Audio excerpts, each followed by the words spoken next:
بسم الله الرحمن الرحيم أشهد أن لا إله إلا الله وحده لا شريك له وأشهد أن محمدًا عبده المنتجب ورسوله المرتضى وأشهد أنكم الأئمة الراشدون المهديون المعصومون المكرمون اللهم صل على محمد وآل محمد.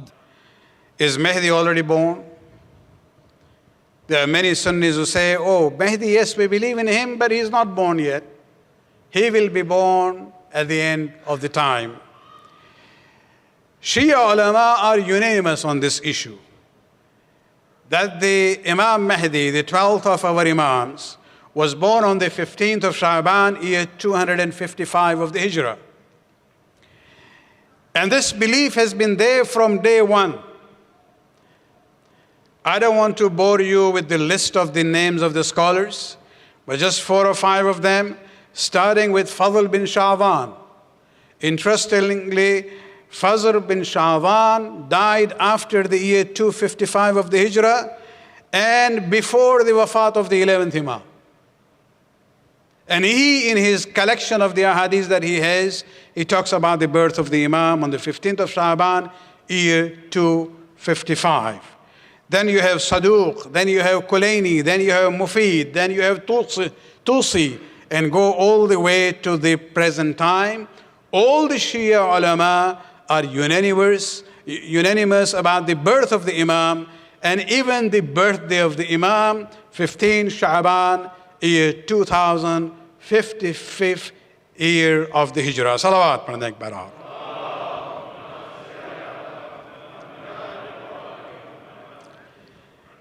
Among the Sunnis, I wouldn't say they are unanimous on this issue, but there are many, many Sunni scholars and historians who have actually recorded this in their books, that Mahdi was born on the 15th of Sha'ban, year 255. The late Ayatollah Safiq al-Paygani, who just passed away recently, he was known to be an expert on the concept of Mahdawiyyat. And he has a very famous book known as Muntakhab al-Athar fil Imam al-Thani Ashar. In the second volume, he has surveyed the books of Sunni ulama and has given a very pretty impressive list of 50 Sunni scholars who have confirmed that the 12th Imam was born on the 15th Sha'ban, year 255. 50 Sunni scholars we are talking about. I'll give you just one example. Ibn Hajar al-Makki. This is a very, interesting character. Anyway, we don't have time to talk more about him. But anyway, he has a book called As-Sawaiq al-Muhriqa. There, while talking about the 11th Imam, he says, وَلَمْ يَخْلُفْ غَيْرُ وَلَدِهِ, that the 11th Imam, when he died, he was survived by no child except one. And then he gives a name, Abil Qasim Muhammad. Salawat Parnek Barar.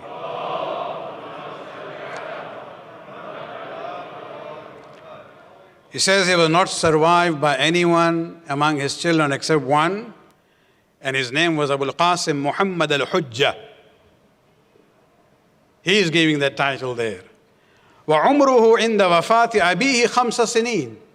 And his age, when his father passed away, was 5. He was 5 years old at the time. وَلَكِنْ أَتَاهُ اللَّهُ فِيهَا الْحِكْمَةِ.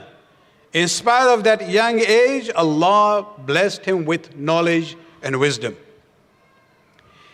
And this is where we come to realize that, this is Ibn Hajar al-Makki. He's not a Shia scholar, nor does he like the Shias. But this is the truth which could not be denied. Another example is Sibt ibn Jawzi in his book Tazkiratul Khawas, when he talks about the children of the Imam and mentions there is only one. Look at the way he describes. He says, Huwa Muhammad bin Hassan bin Ali bin Muhammad bin Ali bin Musa al-Ridha bin Ja'far bin Musa al-Ridha bin Ja'far bin Muhammad bin Ali bin Hussein bin Ali bin Abi Talib. And I've missed the whole line. He is going all the way to Amir al-Mu'mineen. Then he says, kunniyatuhu.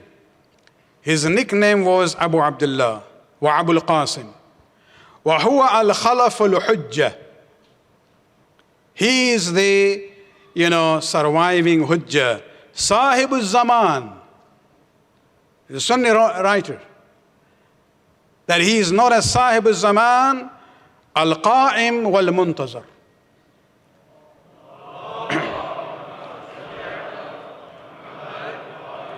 وَهُوَ آخِرُ الْأَئِمَّةِ. He's the last of the Imams. And let me end with one more quotation from a book of my late father.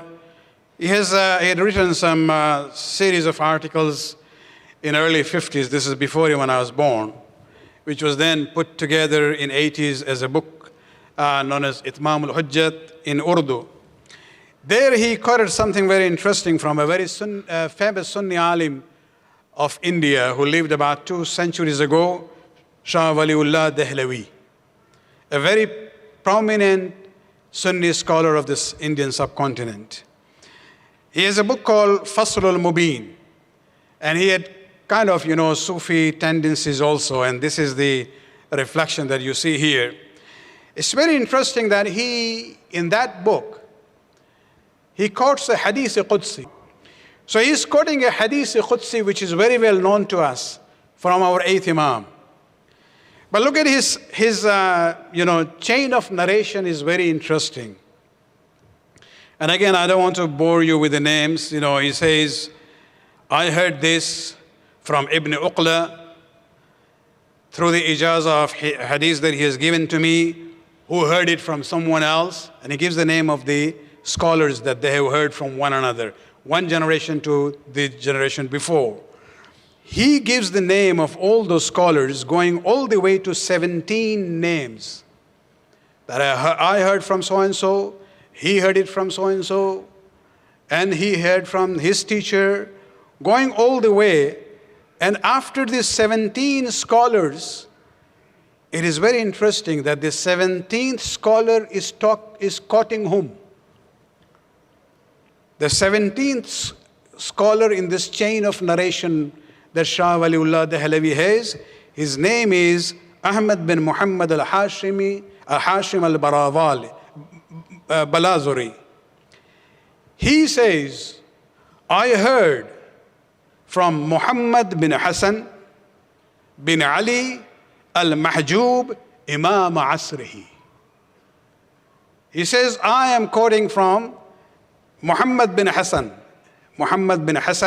al-Askari bin Ali al-Hadi al-Mahjub, who is in hijab, he is in ghaib, Imam Asrihi. But it seems this person during Ghaibat al-Sughra was able to meet him.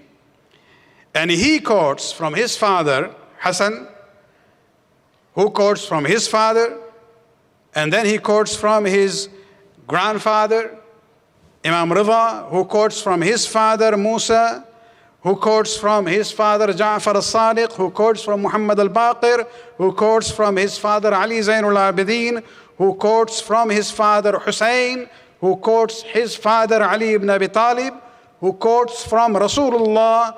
And Rasulullah says, Jibreel told me that Allah subhanahu wa ta'ala says, Inni an Allah la ilaha illa huwa. I am Allah, there is no Allah besides me.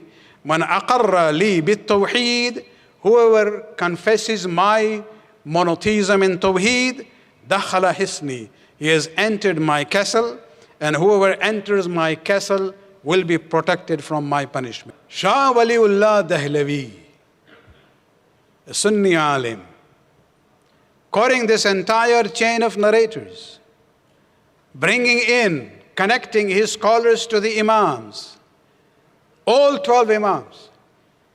And when he talks about the 12th Imam, he says, Imam al-Asr, al-Mahjub, who is in occultation. I wish, he was alive now, or we lived at his time, we would ask him, do you really believe in him? If you believe he is the Imam Asr, and you are writing, with his name, Al-Mahdi, he's in cancellation or he's in occultation, but for us, it doesn't really matter whether he believed or not. Allah subhanahu wa ta'ala has his own mysterious ways to preserve the truth and haqq, even from the pain of those who do not believe in it. And so all the quotations I gave you tonight, all of them are coming from the prominent scholars of Ahl Sunnah wal Jama'ah.